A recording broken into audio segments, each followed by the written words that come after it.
running.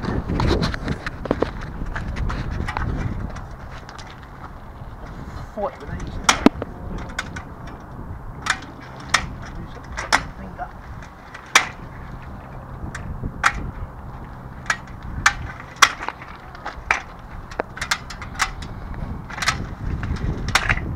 Hey.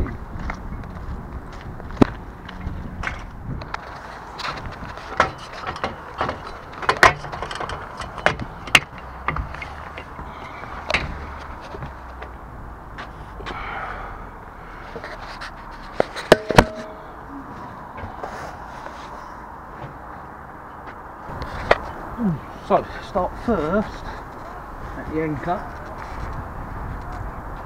and we have a Supreme 35 kilogram, and we changed this from the original spec, which was a Delta plough,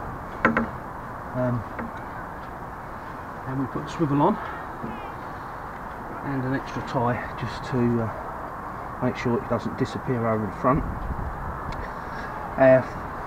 Forward water tank fills through here. We've got LED lighting, port and starboard, and our roller furling. And to stop our anchor wobbling, there's two foam packers in there tied with a scaffolder's bungee. Electric windlass with a remote, which is really handy when you're running 60 metres of chain. The sails are all off at the moment as they're being laundried for the winter, but our sheets are holding down the furler and a bit of rust on there, and the forward halyard. All of this needs lubing up and maintaining for the winter. Boat is looking filthy. Starlings, flying rats. Look up here. This is our furling main. You can unfurl this from the cockpit using the outhaul here, and there's a winch around here where we can do it manually. It's got a lock on it, you can lock it from coming out, and this is on a continuous loop that goes back to the cockpit, so to furl the main you never need to come out of the cockpit, which is great. A lot of people poo-poo the performance of the furling main, but I have to say, with the twin sheet system, it's really good. You can put the luff of the sail exactly where you want it and put the right amount of curve in, and with the downhaul kicker you can really get a good shape in the sail. We found it really good, and of course when the weather gets up it's so easy to furl, really easy, even when it's freezing cold.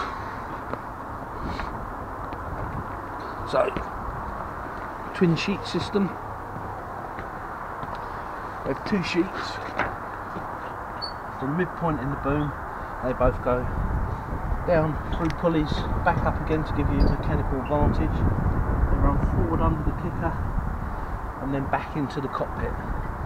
So you can actually pull the main over and then tighten it down with either of the sheets to hold the boom exactly where you want it and get some twist in the sail. The only thing is, it does tend to be a bit noisy with these shackles on here. What they really want doing is change it to something a bit softer. Right, let's do the cockpit.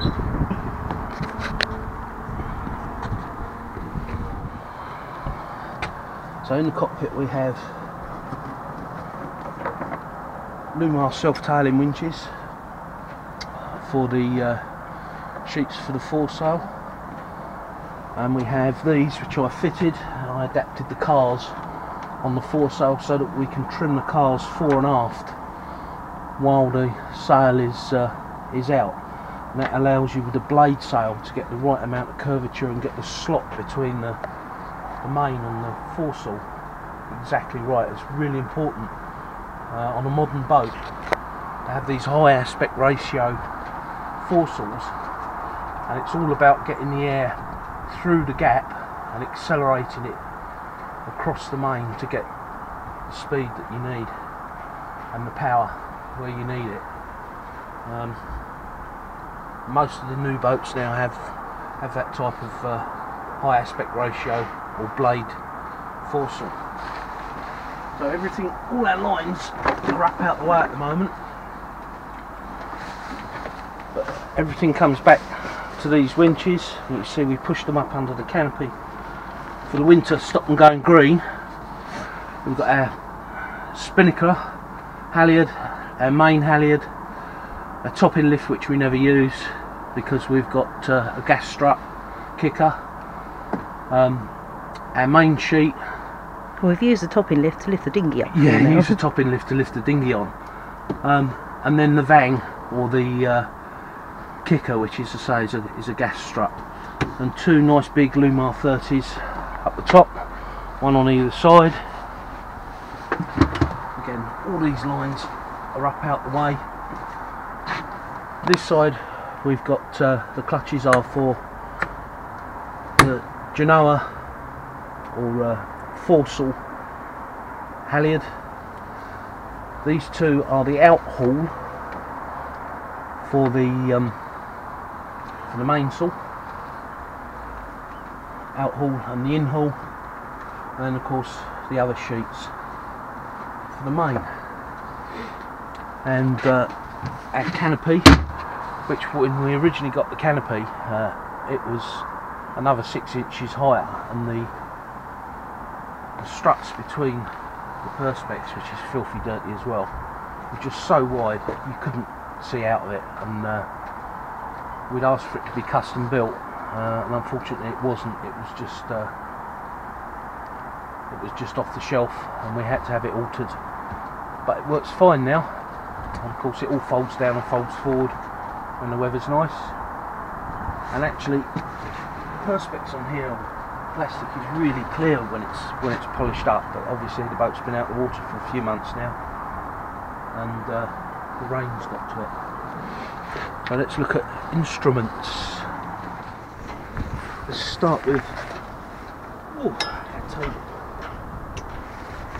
So we've got a nice big cockpit table here with a lid, and you can store lots of stuff in there, and it's filthy dirty, full of crap.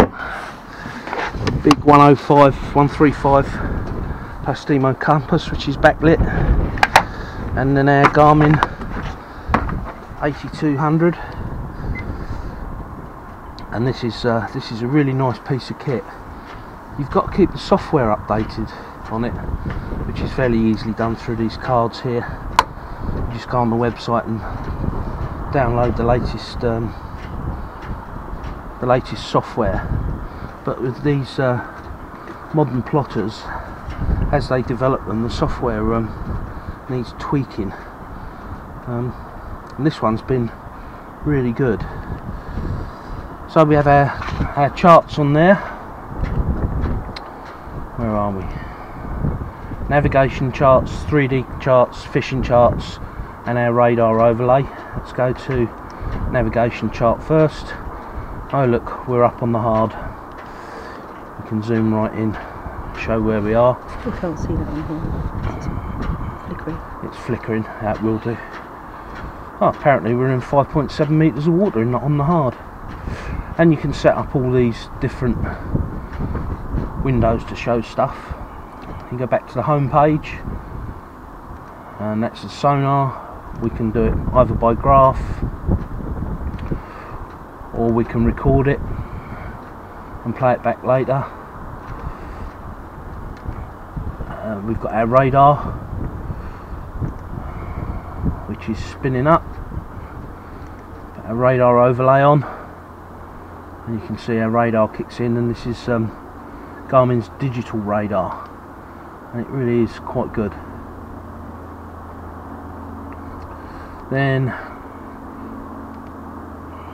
There's combinations, so we can have split screen on the radar. Radar one side, charts the other. You can't see that. And all sorts of things. Nav info, all our waypoints, tracks, routes, boundaries. We can search by name, all the services, and of course there's gauges as well. So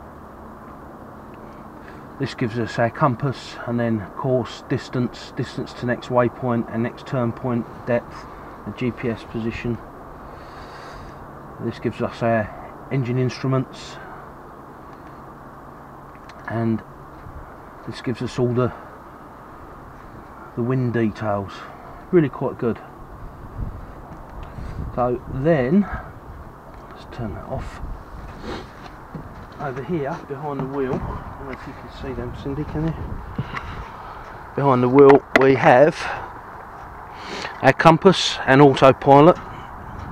So we can engage the autopilot just by pushing one button, and then we can either go 1 or 10 degrees of steer. And then our other instruments below here, which are repeaters. There's our bow thruster.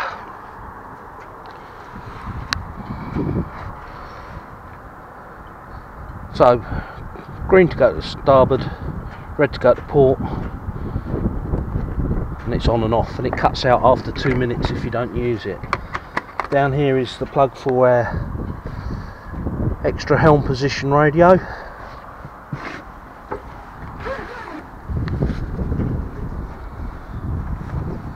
This our starboard side wheel, so we've got a clutch on there, and the wheels repeat and are locked together. Really good system actually. Been quite impressed with that. These are the covers that I made last year because I didn't want to pay £300 for a set of covers, so I bought the material. Got our big sewing machine out. I made those. It's freezing. Here's our engine instruments. Push button comes on, push to start, push to stop, and then you have the little alarm that's ready to start now. The heaters have come on. Diesel tank, fuel, it's only a rough guide. We keep an eye on our hours and we know how much we use per hour. This is our bilge pump along with the spider, and of course the throttle. Let's turn that off. And on the other side there's a repeater, you see that, for the instruments. And mains power comes in there.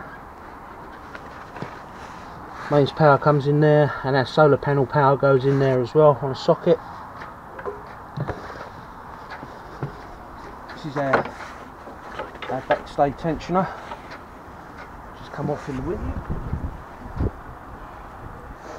And our after water tank, which is 260 litres, fills there, and on the other side is the diesel tank.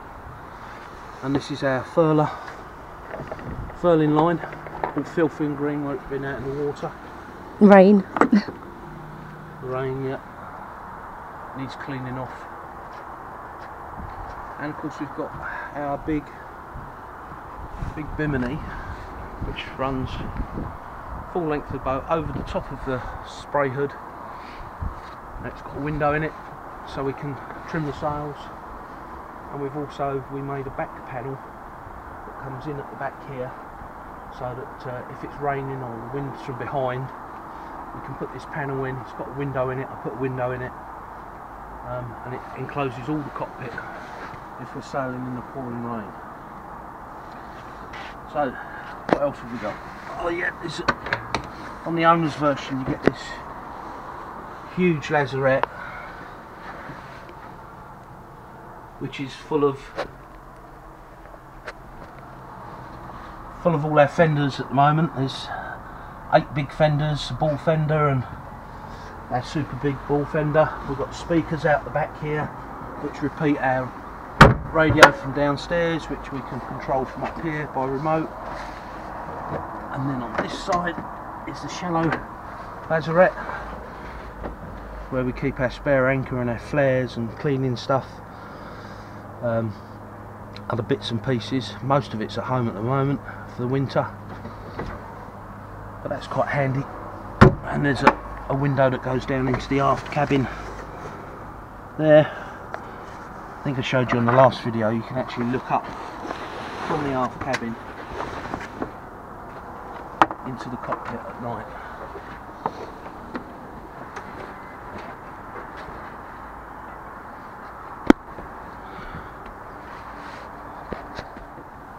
Which folds up into this section here. As soon as we get into port or into a marina, we drop it down and it sits 150mm above the water, so we can get the dinghy right to the back of the boat. I don't know how good it would be for Mediterranean mooring, but it's really useful. It gives you another 4-footer boat when you're in the marina. Of course, you don't pay for that 4-footer boat because you have it up. The only thing we haven't got is davits. We'd like to put some davits on, but we'll see what happens in the near future. Oh, gas locker. So there's our gas locker. Not very big, I have to say. You can only put these camping gas bottles in there, and that's our hot water, cold water shower for washing off when you come out of the sea. So I think that's kind of everything, isn't it? Just about. Short but sweet. So it was freezing cold. We've both got coughs and colds at the moment, so we put the heating on and decided to empty out the remaining water from the boat's tanks. You can see it dribbling away in the background. But this is our Brunton prop. It's a torque sensing prop, so it sets the blade angle according to how much torque and speed is being transmitted to it. They're really great, and when you're sailing, the blades flip round and give very little resistance. You can see it's got a big anode on the back there. That's not the original one, that's one I made, because the Bruntons do tend to eat anodes. We've also got our strippers on there, and look at all that water coming out of the tanks. And of course the boat was copper coated from new. Copper coat's been really good actually. We had a couple of issues with it in the beginning, but that was because it hadn't been rubbed down. But as you can see, it's the boat stayed pretty clean. And finally there's our bow thruster. We ordered a bow thruster as part of the extras on the boat, and originally I was in two minds of whether to have a bow thruster or not, but once you've had one, you'll always want one. It's got an anode in it, it runs on a separate battery which is under the forward peak, and yeah, that's it. That's Impavidus outside. So we've not been putting videos up because we're both working really hard to try and generate some cash for when we sail away. Don't forget, if you like it, put a thumbs up and subscribe to the channel if you haven't already done so. From Ant and Cid, see you next time.